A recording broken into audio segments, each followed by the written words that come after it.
yerda hozir ovqat tarqatyapti. Shu o'lganlarning izidagilar ovqat beradi. Biz ham shu yerga kelib turamiz. Ihsonda bizlar ham kelib turamiz. Obeddan keyin soat 5 da. Pulimiz ekonom qilish uchun yabanchi begona o'lkada yurib ishlash, pulini to'plab uyga yuborish oson emas. Mana shu kunlarda yashayapmiz.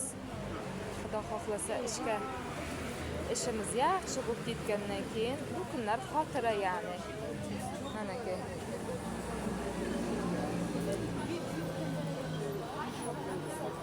Sirada turibdi. Turkiyaning shunday bir odati yaxshiki, boy odamlar shu ota-onasi uchun ihson tarqatadi, ovqat qilib ihson tarqatadi. Endi xafa bo'lmasin ko'rganlar, o'zbeklar ko'rganlar xafa bo'lmasin. Bizda unday narsa yo'q. Bizda faqat moshin haydab, qimmat uy qilib shu boyligimizni ko'rsatishni xohlaymiz-da. Lekin mana bular ota-onasining orqasidan ihson tarqatadi.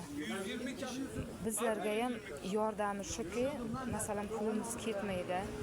Pulimizni tejab qolamiz, pulimiz nima ishlatmaymiz-da.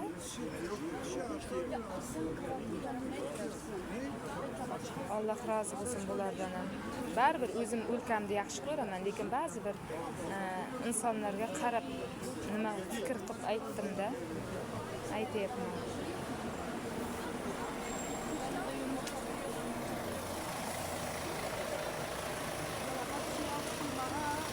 Bu yerda jami bor, jamining yonida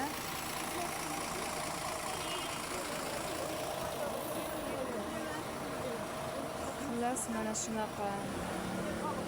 Xudo xohlasa bu g'urbatdagi yo'lchiligimiz ham tugaydi. Yaxshi ishlab yuzimiz yorug' bo'lib uyga ketsak, pulimizni olib qolgani hammasi yaxshi ketadi, yo'liga tushib.